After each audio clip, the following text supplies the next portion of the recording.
ЛГБТ жайында айтсаңыз дейді. ЛГБТ жайлы Қазақстан мұсылмандар діни басқармасы нақты өзінің пікірін айтты. Шариғатымызда бұл өте жақсы қараланған, өте ауыр деп саналған күнәлардан.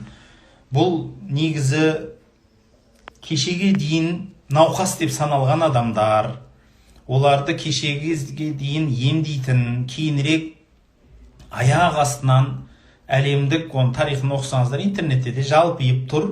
Аяқ астынан әйтеуір біреулерге керек болды ғой деймін, қаражатты үшін ба, басқа бір сылтау үшін ба.